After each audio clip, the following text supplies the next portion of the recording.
வாங்க இன்றைக்கி சொரக்காயில் கூட்டு எப்படி செய்யலான்னு பார்க்கலாங்க. அதுக்கு ஒரு சொரக்காய் 100 கிராம் பாசிப்பருப்பு. சொரக்காயை பொடிசாக கட் பண்ணி வச்சுருக்கேன். பருப்பு களைஞ்சிட்டு குக்கர்லேயே பருப்பு வேக வைக்கிறப்பவே பருப்பு சொரக்காய்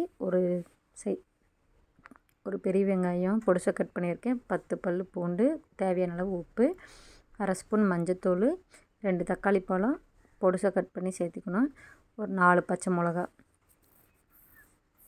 எல்லாம் சேர்ந்துட்டு ஒரு 1/2 டம்ளர் தண்ணி ஊற்றி, சொரக்காயிலையும் தண்ணி வருங்க, அதனால் பருப்புக்கு தேவையான அளவு தண்ணி விட்டால் போதும். ஒரே ஒரு விசில் மட்டும் விட்டால் போதுங்க. விசில் வச்சு விசில் அடங்கினதும் நம்ம தாளிப்பு ரெடி பண்ணிக்கலாம். 1/4 மூடி தேங்காயும் 1 ஸ்பூன் ஜீரகம் அரைக்கிறதுக்கு எடுத்துக்கலாம். ஒரு வடைச்சட்டி வச்சு அதில் ஆயில் ஊற்றி 1 ஸ்பூன் கடுகு, ஒரு பல்லேரி வெங்காயம் பொடிசாக கட் பண்ணது, காஞ்ச மிளகா 4, ஒரு கொத்து கருவேப்பிலை போட்டு நல்லா வதக்கிக்கலாம். கொஞ்சம் பெருங்காயத்தூள் போட்டுக்கலாங்க. வெங்காயம் நல்லா வதங்கினதும் பருப்பும் சொரக்காயும் எடுத்து ஊற்றிக்கலாம்.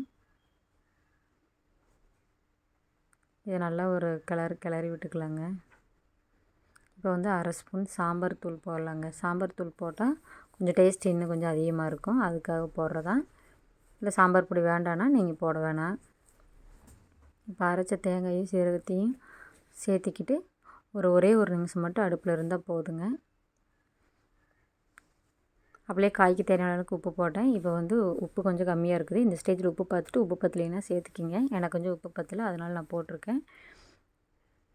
ஒரு நிமிஷம் இருந்தால் போதுங்க. அடுப்பு ஆஃப் பண்ணிவிட்டு மல்லித்தழை போட்டு ரெடி. இந்த மாதிரி நீங்களும் சொரக்காய் கூட்டு செஞ்சு பாருங்கள்.